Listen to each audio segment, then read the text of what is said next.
पुराने समय में गिद्धों का एक झुंड खाने के तलाश में भटक रहा था। बहुत कोशिशों के बाद उड़ते उड़ते वह एक टापू पर पहुंच गए। वहां उन्होंने देखा कि हर तरफ खाने के लिए मेंढक, मछलियां और समुद्री जीव मौजूद थे, जिनको वो आराम से और बड़ी आसानी से खा सकते थे।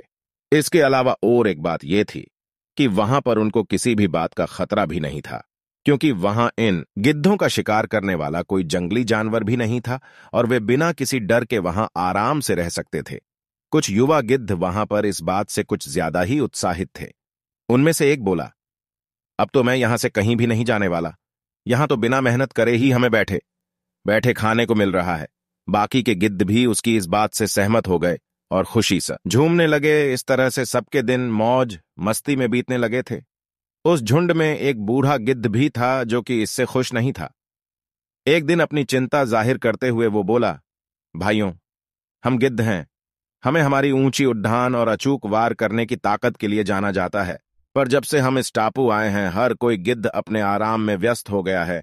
ऊंची उड़ान उड़ाना तो दूर की बात है, हम में से अधिकतर गिद्ध तो कई महीनों से उड़े तक नहीं है और आसानी से मिलने वाले भोजन की वजह से अब हम सब आलसी हो गए हैं और शिकार करना भी भूल रहे हैं। ये हम सभी के लिए अच्छा नहीं है। इससे हमें भविष्य में दिक्कत हो सकती है। इसलिए मैंने ये सोचा है कि मैं अब इस जगह को छोड़ डाकर जा रहा हूं। अगर मेरे साथ कोई आना चाहता है तो आ सकता है। लेकिन उस बूढ़े गिद्ध की बात किसी ने ज्यादा गंभीरता से नहीं ली, इसलिए वो बूढ़ा गिद्ध अकेला ही वहां से चला गया। कुछ वर्षों बाद उस बूढ़े गिद्ध ने अपने उन पुराने मित्रों से मिलने के बारे में सोचा और उस टापू की ओर चल पड़ी। डेढ़ा लंबी दूरी की यात्रा के बाद वह उस टापू पर पहुंचा तो उसने देखा वहां का नजारा काफी डरावना था, क्योंकि अधिकतर गिद्ध जंगली जानवरों द्वारा मारे जा चुके थे और कुछ घायल अवस्था में थे। उसने पूछा, ये सब कैसे हो गया?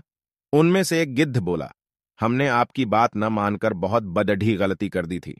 जब आप चले गए थे उसके काफी दिनों बाद यहां पर एक बदढ़ी जहाज आई थी और चीतों का एक दल यहां छौड़ डाच कर चली गई। उन्होंने पहले तो हम पर हमला नहीं किया, लेकिन जब उनको इस बात का आभास हुआ कि हम न तो ज्यादा उड़ा सकते हैं और न ही अपना बचाव करने के लिए अपने पंजों से हमला कर सकते हैं, तो उन्होंने हम पर हमला कर दिया और हमें खाने लग गए। धीरे धीरे वो हमको खा रहे हैं। बस हम कुछ ही गिद्ध जिंदा बचे हैं। लेकिन वो बूढ़ा गिद्ध क्या कर सकता था? बस उन्हें देखकर अफसोस कर सकता था और वापस अपने जंगलों की ओर उड़ गया। निष्कर्ष दोस्तों, इस कहानी से यह निष्कर्ष निकलता है कि अगर हम लोग हमारे अंदर की शक्ति का उपयोग नहीं करते हैं तो धीरे धीरे हम उसे खो देते हैं।